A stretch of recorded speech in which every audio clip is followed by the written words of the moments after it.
¿Cuántas veces has dicho después vemos? Y ese después termina convirtiéndose en nunca. En este espacio queremos traer cosas, mirar lo que evitamos confrontar, sentimientos, pensamientos y todo eso que hacemos por simple costumbre. Te compartimos un lugar para reflexionar, sin prometer soluciones. Solo conversaciones, cinismo y experiencia de nuestro propio enfoque. A lo mejor te sirve, o no. Ella es Sonia Y él es Jorge. y esto es... Después vemos.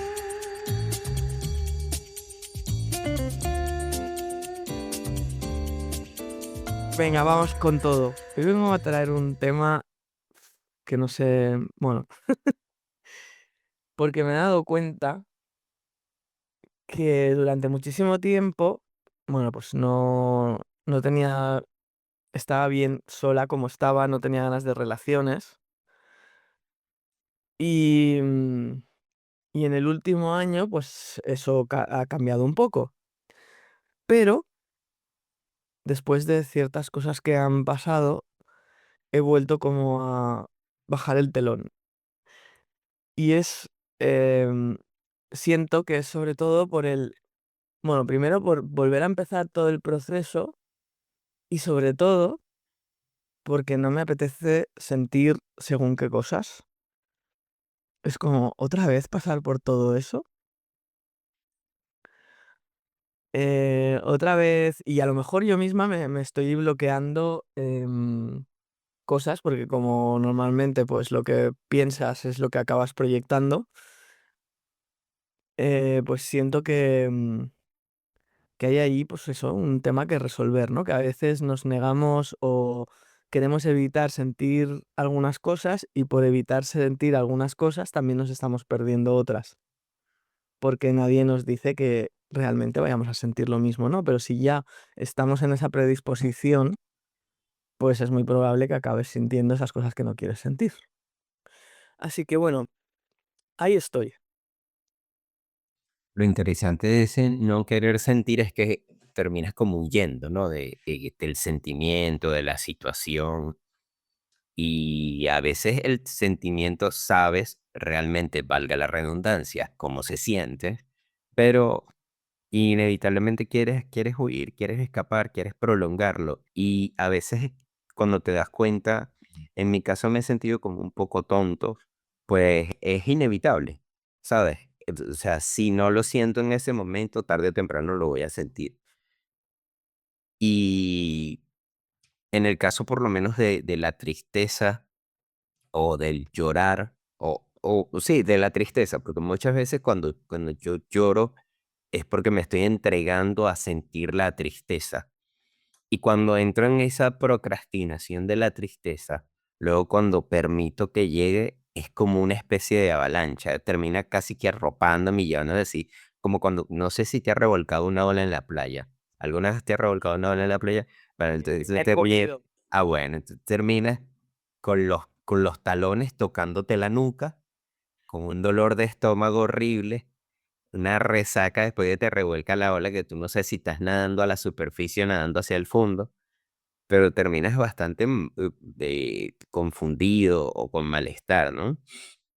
Entonces, las veces que a mí me ha sucedido así que he querido huir específicamente de una emoción, luego cuando termino entregándome a ella, termina siendo casi que más fuerte que si lo hubiese hecho en el momento, ¿no? No sé si me explico.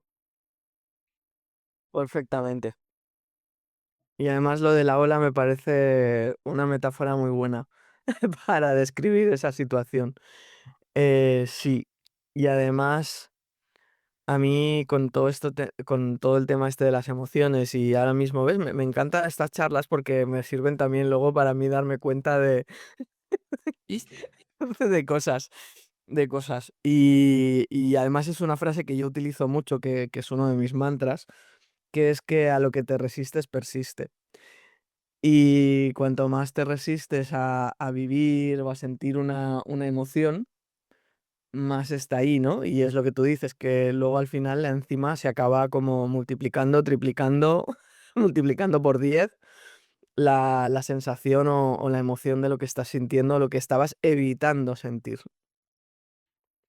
Sí, y además que ¿realmente de qué estás huyendo? O sea, del sentir, de la situación, ¿de qué? Es Yo, como... Ajá, dime. o sea, yo en este caso que te estaba describiendo al principio, tengo claro que lo que estoy huyendo es a sufrir. Bueno, aquí me surgen otras preguntas que no vienen al tema, pero no las voy a hacer. Bueno, si quieres, hazla. No, por favor, no te voy a dejar expuesta aquí. Bueno, hemos venido a jugar. Sí, fíjate que, o sea, en tu caso dices al sufrir, que es como que parte de esta situación o parte de esta emoción.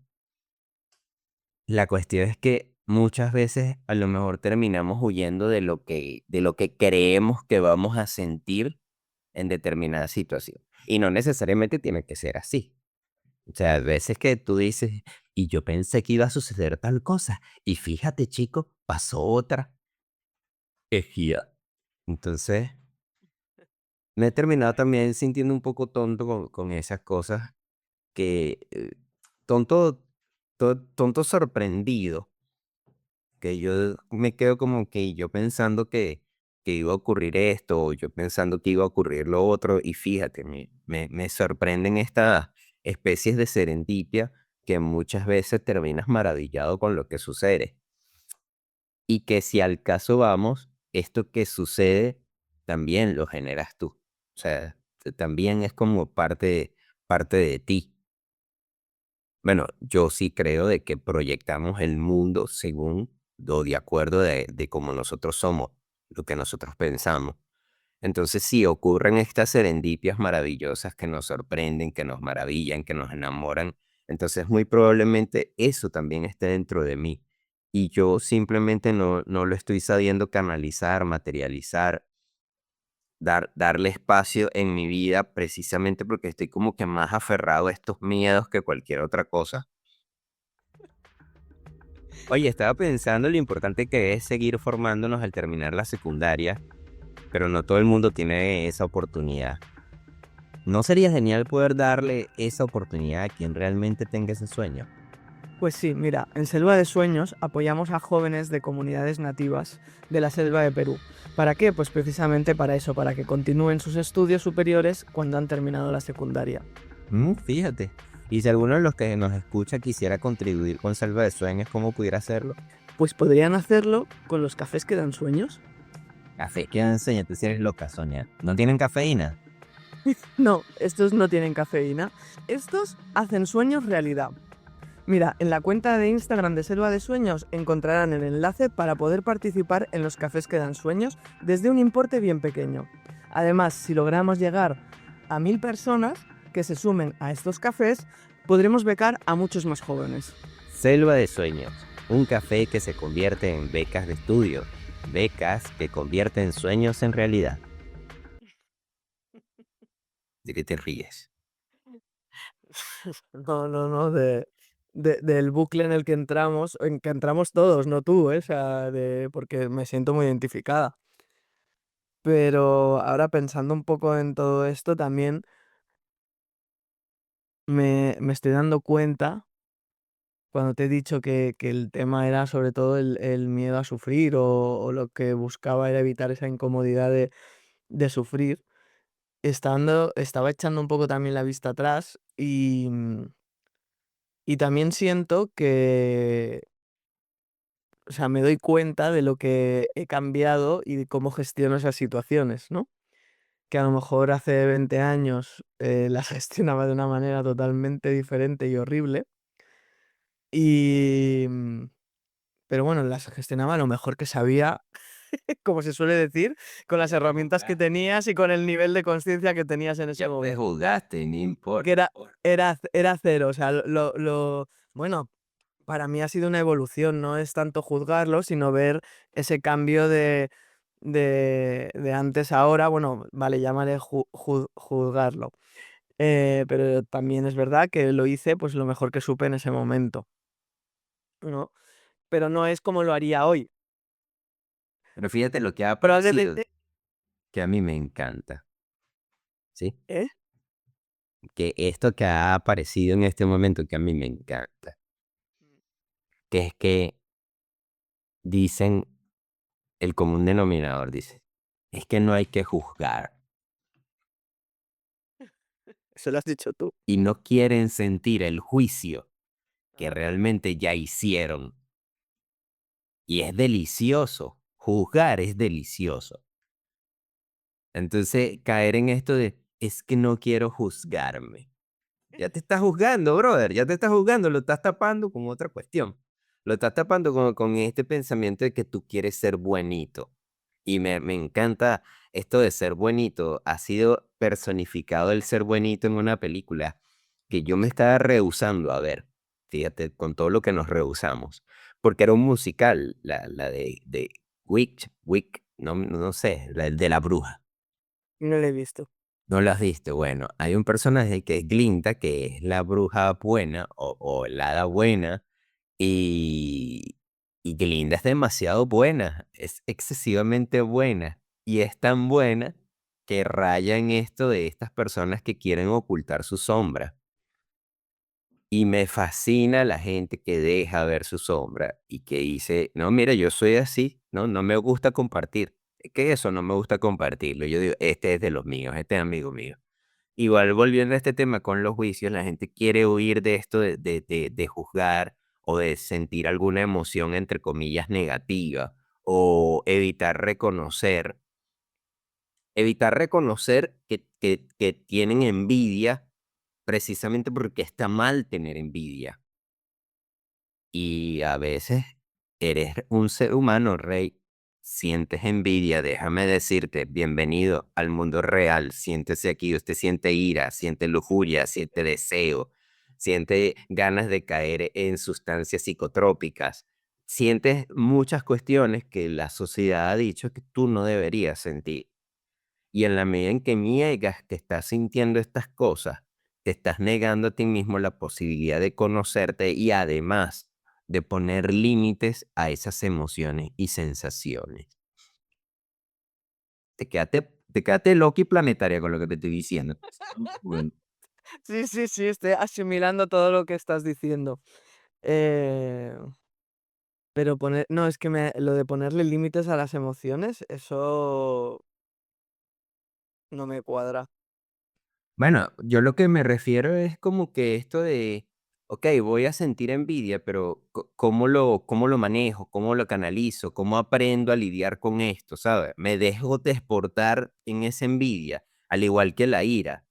O sea, el desarrollo del componente agresivo es sumamente importante en el ser humano y vamos con otro caso, que lo escuché la otra vez con una podcaster que ella decía, a las chicas desde que estamos pequeñas siempre nos dicen que no gritemos porque vamos a parecer unas locas. Ujú. Y ella dice, un día en un estacionamiento un hombre se me acercó con ánimos de hacerme daño. Y yo lo que me puse fue a gritar como una loca. Y eso fue lo que me salvó, que empecé a gritar como una loca. Entonces, ¿hasta qué punto gritar como una loca te es útil? ¿Hasta qué punto venir y agredir a otra persona te puede llegar a ser útil? O sea, ojo, en una circunstancia en la que tú necesites defender tu vida, va a ser imprescindible que seas lo más agresivo que hayas podido ser en toda tu vida. Entonces, oye, o sea, igual siento que es con estas emociones que supuestamente no deberíamos sentir, ¿sí? Porque digo yo, a lo mejor de esta envidia que pudiéndola gestionar termina siendo una admiración y un motor que te impulsa a hacer algo para ti, algo que sea bueno para ti. Y no enfrascarte solo en que el otro tiene, el otro hace, el otro puede, sino en cómo yo puedo entonces materializar esto que el esfuerzo del otro ha hecho. Fíjate que tengo un amigo que corre 10 kilómetros en 47 minutos. A mí me parece impresionante. Y yo lo veo con admiración. No digo como que ojalá se quiebre una pata para que no pueda correr más, oye, ¿verdad? Guara, menos mal que es mi amigo. ¿Te imaginas esa locura? Pero me lleva a mí a poder ver que si él lo hace a sus 50 años, yo que tengo 37 en algún momento lo voy a poder hacer. pero definitivamente voy a tener que trabajar con mucha disciplina para poder llegar hasta allí. Entonces, yo antes me entregaba mucho a la envidia. Desde esto de, ay, mira, sí, él hace esto, pero bueno, claro, que él tiene más tiempo y, ay, mira, se cree y hace. Y me quedaba como que en esto, en el otro, en el otro, en el otro, en el otro. Y cuando empecé a ver como que, ok, ¿qué puedo hacer yo para hacerlo similar o para llegar a ese logro? Empecé a descubrir que tenía cosas que me permitían a mí también potenciarme, también ser, evolucionar y acercarme a lo mejor a eso que yo estaba viendo. Claro, es que yo creo que lo que hay que hacer a lo mejor con esas emociones o con esas cosas que sentimos es primero observar ese, o sea, es decir, tú decías la envidia, ¿no? Me parece un buen ejemplo. Si yo me doy cuenta de que siento envidia, ¿cómo, o sea, y cómo me hace sentir esa envidia? Porque probablemente si tú tienes ese sentimiento de envidia, no creo que te haga sentir bien. ¿Cómo puedes transformarlo en algo que a ti te aporte, ¿no? Y es, pues a lo mejor esa envidia, como tú decías, transformarla en admiración y que sea como tu meta a alcanzar. E inspirarte en esa persona, ¿no? Como suelen decir que esto lo dice mucho Sergio, que su 10 sea tu cero. Es decir, si esa persona ha alcanzado esa meta y cómo modelar, cómo hacer, em, hacer posible, pues alcanzar lo mismo que ha alcanzado esa persona. Entonces, ahí transformar esa envidia en motor. Y ese motor pasa por transformarlo en admiración y en observar qué ha hecho la otra persona para conseguir eso que a ti te da envidia. Es decir, si tú ponías el ejemplo del corredor, pero esto pasa mucho en el mundo del emprendimiento, ¿no? Y creo que hace unos días hablábamos del tema este de las redes sociales y tal, que tú empiezas a ver por las redes sociales estas personas que tienen su negocio, les va súper bien y tal, pero tú no sabes todo lo que hay por detrás y tú envidias el resultado, pero tú no sabes cuál es el proceso que ha habido por detrás.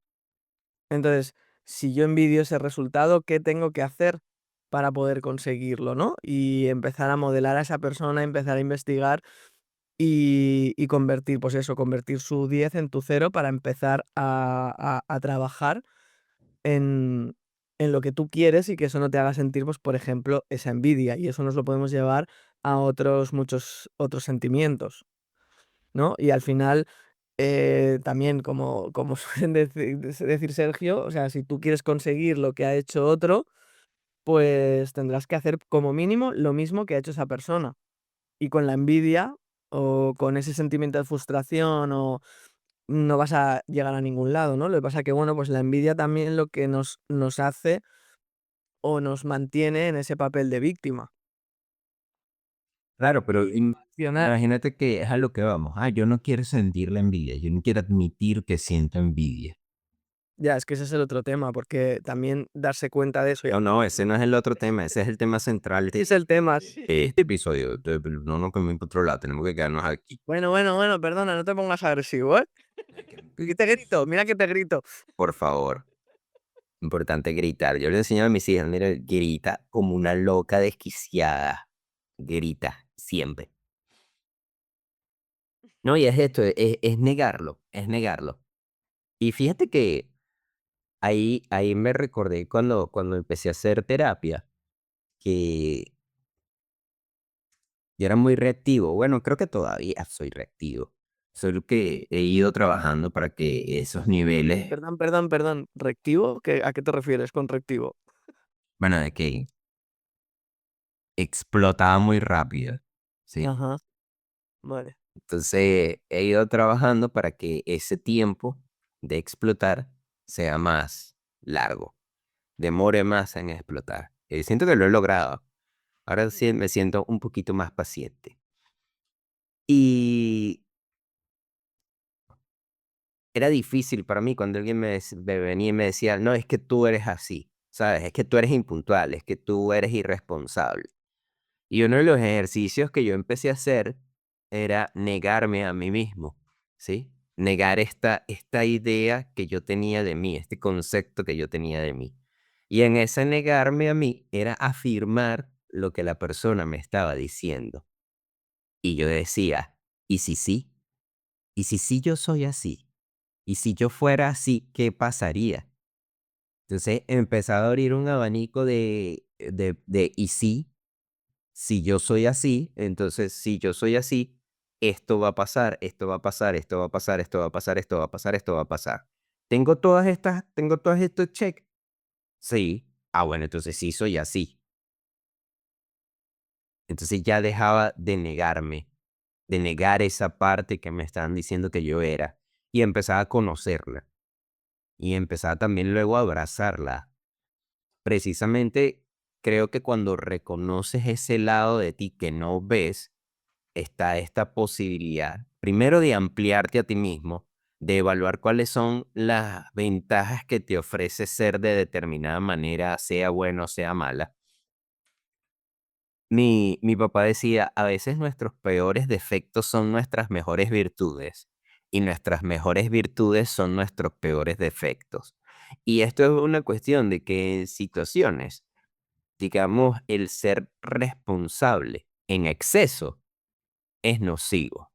Porque a veces quieres terminar haciéndote responsable incluso de las cosas de los demás. Entonces, le niegas la posibilidad al otro de que evolucione y te empiezas a ocupar tú también de cosas que ni siquiera están dentro de tu control. Y el desgaste termina siendo enorme.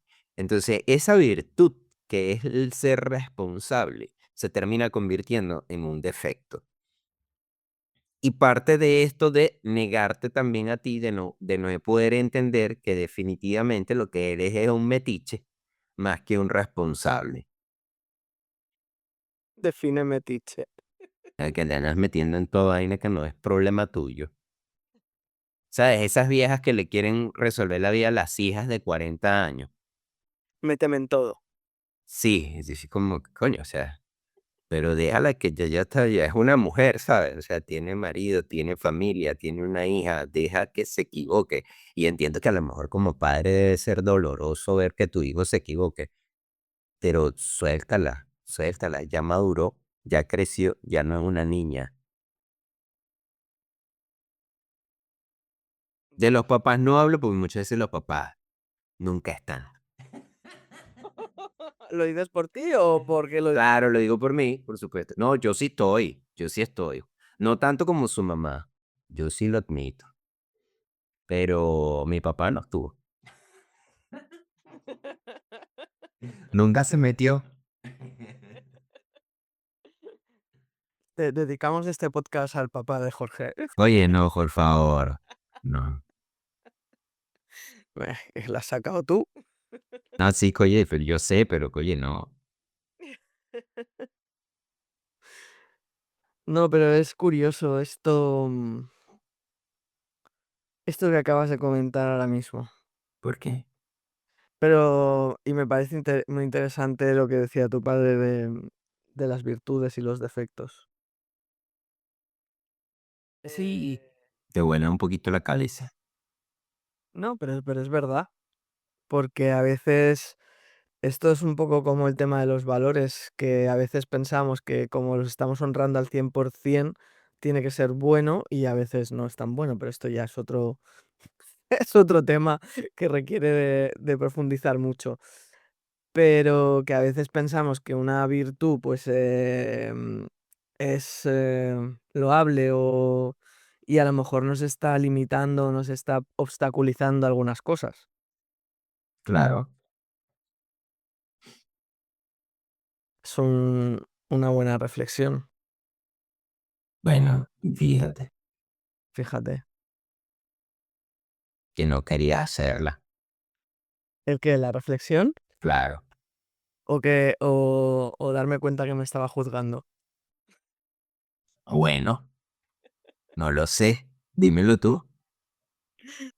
No, es interesante porque, bueno, pues, si vuelvo al punto donde me he juzgado, también me doy cuenta de que también he evolucionado. O sea, juzgándome, también puedo darme cuenta de que he evolucionado.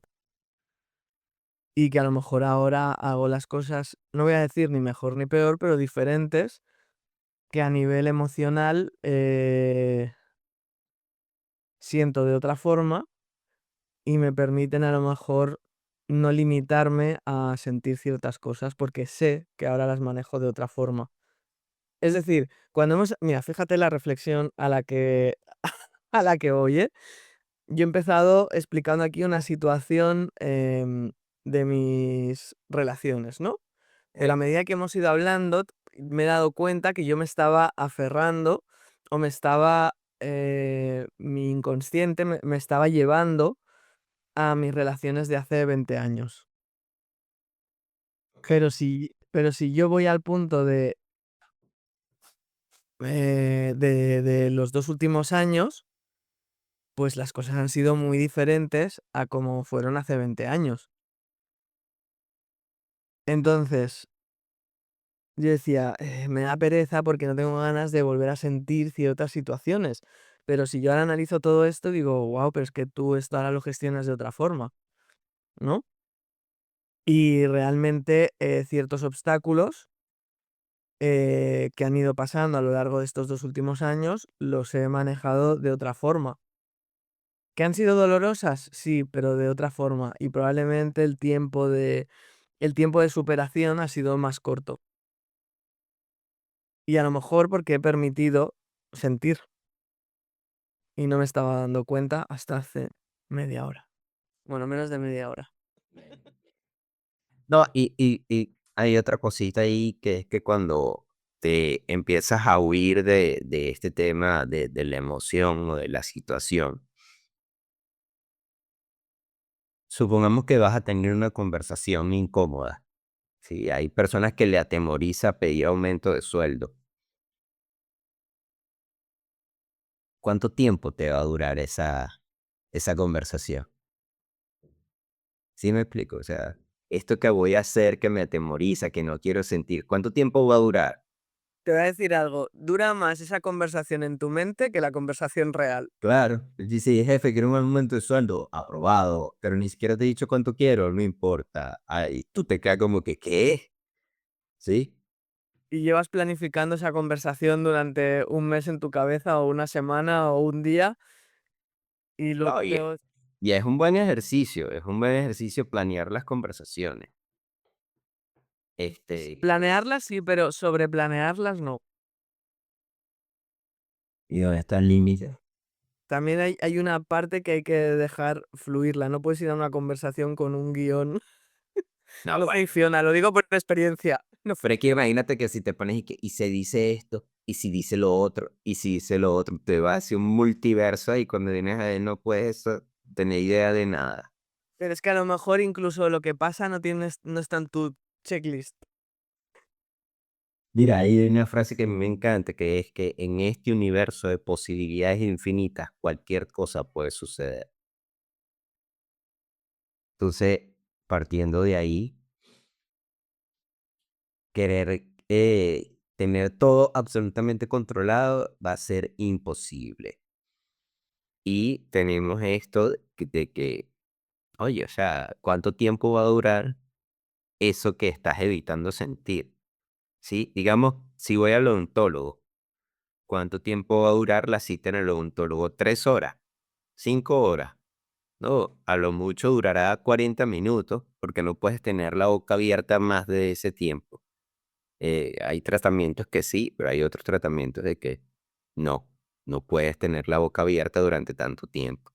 Entonces, bueno, fíjate cuánto tiempo va a durar entonces esa situación incómoda, eso que te está causando malestar. Pues lo que decía, probablemente más tiempo en tu imaginación que en la vida real, que cuando lo materializas. ¿Ve? Entonces, en ese caso, no fastidies, no fastidies. ¿Qué? Con no querer sentir, con negar que estás sintiendo. ¿Sabes también que me recuerda a esa gente ridícula? No está juzgando, señores. Yo dije que yo Jonas también juzgo me dio su abiertamente. opinión. Yo Fue- juzgo abiertamente y no me importa. Me pareció una ridiculez admitir que usted está enamorado. Ya pasó lo más sabroso de este mundo, estar enamorado, es lo más sabroso de este mundo. Sea solo, sea correspondido, estar enamorado es un sentimiento espectacular. Hasta que te rechazan. Ya cuando te rechazan, coño, estar enamorado es incómodo. Pero, ¿sabes? Lo has escuchado que dice, es que no quiero admitir que estoy enamorado, pero ya lo estás admitiendo, mi reina, en el momento que estás negando que dices que no quieres admitirlo, ya lo estás admitiendo. Sí, me pareció una ridiculez, ¿vale? ¿Cuántos años tiene? Es más, ni de niño. ¿Sabes? Los niños admiten, es que me siento enamorado. Y entonces viene un adulto imbécil y lo cuestiona y dice, pero ¿por qué vas a estar enamorado si la conoces desde hace 2 horas? Bueno, pero me siento enamorado. Déjalo que sea, déjalo que sienta. Déjalo que fluya. Sí, entonces llegas al grande con esta idea de que estar enamorado tiene una connotación negativa. Y claro, entiendo que tiene una connotación negativa y a lo mejor duele, porque también estar enamorado duele. Hay veces que sentir ciertas emociones tan fuertes llega a doler. Creo que ese es el tema también con los hijos. Los amas tanto que duele. Duele amarlos tanto, porque con el momento que sufre, tú sufres con él. En el momento que algo le pasa que es desagradable para él, tú también lo sientes, como es una empatía excesiva.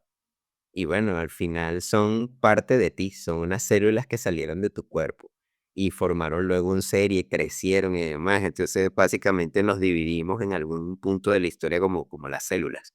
Este,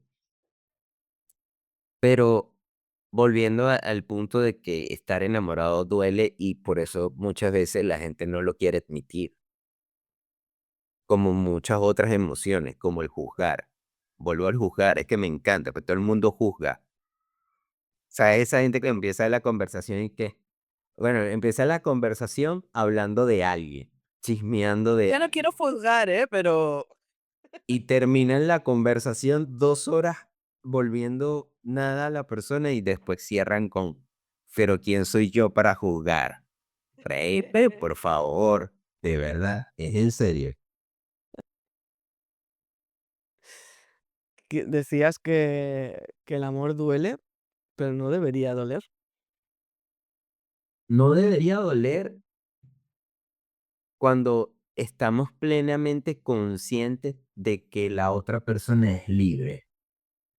Bueno, y que la otra persona, o sea, ya no solo de que la otra persona es libre, o sea, ahí creo que esto da para también otro tema, pero sobre todo yo creo que duele cuando no tenemos gestionado el apego y cuando estamos buscando que llenen algo que no estamos llenando por nosotros mismos. Te voy a leer este pedacito que está aquí, que aparece en la parte de atrás del libro de Amar o Depender de Walter Rizzo. Ujú. Dice, amar sin apegarse es amar sin miedos, es asumir el derecho a explotar intensamente el mundo, el hacerse cargo de uno mismo y a buscar sentido de vida. También significa tener una actitud realista frente al amor, afianzar el autorrespeto y fortalecer el autocontrol. Pues lo que te decía, que si el amor te duele es porque estás apegado o estás haciendo todo lo contrario de lo que dice ese texto. No, y que fíjate que cuando estás enamorado y te vas a lanzar al fondo, que es como admitir tu emoción, estás vulnerable al rechazo, a que te digan que no. Claro, es que ahora justamente te iba a decir eso, que cuando a lo mejor antes decías, ¿no? De, oye, ¿por qué no decir que estás enamorado o lo que sea, ¿no? Que a lo mejor a un niño pequeño le dicen, pero ¿cómo vas a estar enamorado o tal? Yo creo que ahí viene también un poco esa parte de miedo a la vulnerabilidad. ¿no? O sea, quien te dice eso o quien piensa eso es porque realmente le teme a mostrarse vulnerable, a sentirse vulnerable, retomando el sentirme. Claro, es que Y es mucho más difícil sobreponerte a este tema del estar enamorado, a sobreponerte al rechazo cuando no hay una definición clara del autoconcepto, ¿sí? Y de totalmente. tu estima. Entonces, igual va a doler, igual duele el rechazo, pero no duele por tanto tiempo, porque tienes la capacidad de gestionar esa emoción de rechazo muchísimo mejor, ya que te conoces a ti mismo y tienes un cariño hacia ti bien definido. Claro, pero si tú tienes eso que acabas de decir, un cariño y un autoconcepto, es que la herida del rechazo ni va a estar. O sea, cuando tenemos miedo al rechazo es porque tenemos ahí una herida de en algún momento de nuestra vida que nos ha marcado y por eso no nos cuesta o no podemos asimilar ese rechazo. Cuando alguien te rechaza y hay esa herida es cuando te duele. Si tú no tienes la herida, a mí me dijo una vez una profesora y me gusta mucho eso y cuando me acuerdo lo intento aplicar, es que al final el rechazo es un no, ¿no? Y el no es una nueva oportunidad. Pero claro, para llegar hasta ese punto no se hace de la noche a la mañana. Yo no he llegado allí. Realmente cada vez que me rechazan yo tengo que preguntarme, ¿pero me están rechazando a mí o están rechazando lo que yo estoy proponiendo? Y son dos cosas Claro, totalmente distintas. claro, son cosas distintas, pero tú desde ahí, desde ese rechazo, puedes, puedes transformarlo, igual que decíamos que podíamos transformar, por ejemplo, la envidia y decir, vale, pues esto me da a mí una nueva oportunidad. Aquí no es, tengo que buscar en otro sitio. O lo que tú decías, ¿me están rechazando a mí o están rechazando mi propuesta? Pues a lo mejor es que mi propuesta no interesa, pues me voy con nuestra propuesta a otro sitio. Tienes una propuesta de M. Pero bueno, fue interesante ahondar en este espacio del negarse, aunque estabas negada a hacerlo. Pero bueno, qué decirte, para eso es este espacio, para conocernos también. Pero ¿qué me puedes decir? ¿Qué me puedes decir como para concluir, ya que no querías hacerlo? Pues que ya está hecho, que a sentirse. Oye, vale, pero por favor. Pues eso, que sí, que hay que observar bien lo que sentimos porque nos está dando mucha información de lo que hay detrás y lo que podemos hacer con ello. Entonces, en vez de negar lo que sentimos, como se suele decir, lo que sucede conviene. Entonces, si estamos negando algo que sentimos, algo hay detrás. Si algo de lo que escuchaste hoy te incomodó, te dejó pensando o te hizo reír, Déjalo allí, obsérvalo, date un tiempo para sentir. los cambios de mentalidad nacen en la pausa o en el silencio. Gracias por acompañarnos en Después vemos, el lugar donde podemos vernos a nosotros mismos.